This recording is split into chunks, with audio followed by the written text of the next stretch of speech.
In this video, I'd like to show you how we lit one of our interior locations. For this room, we are faced with several challenges: tight spaces, a room non-conducive to sound, and a flat-looking environment. On paper, this is the last option you would go for. However, we chose this location simply because it was the most office-like area that we had access to here at Rode, and one that we could use during the day.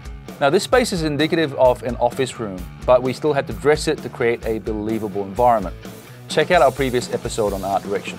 Regardless of your location, there are 4 simple guidelines when lighting. 1. Identify all your available, practical, and natural light sources, as they will generally give you a good indication of where you can place your key light source. 2. Use available, practical, or incidental light sources to accentuate or create texture, shape, and mood. 3.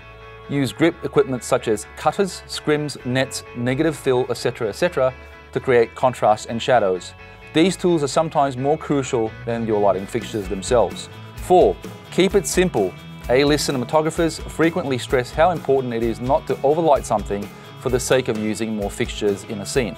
So with that in mind, let's take a look at how we've lit this scene. We eliminated the practicals and decided to use LED panels to simulate the motivational light source. This gave us more control and allowed us to shape the light with contrast and shadows.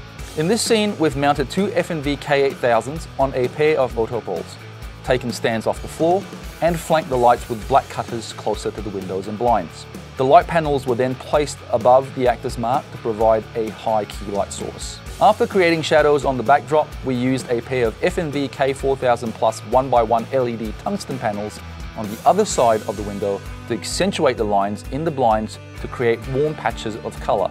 This softens an otherwise cold-looking office.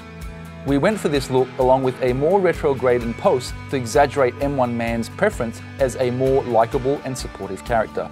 Again, we've done this deliberately to create shape in what would otherwise be a very flat and uninteresting environment. Most of the office scenes for our short were shot on locations with practical lights.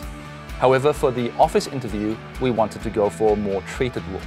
In the foreground, we placed a practical lamp on the desk as an incidental light to draw additional focus to the gold-plated M1 microphone. Remember, while it's okay to shoot an entire film nowadays using light-sensitive cameras with practical and available light, spend time practicing and experimenting with lighting scenes and sets too. It's a great way of sharpening your skill sets through repetition and improving your ability to create dramatic images by manipulating light.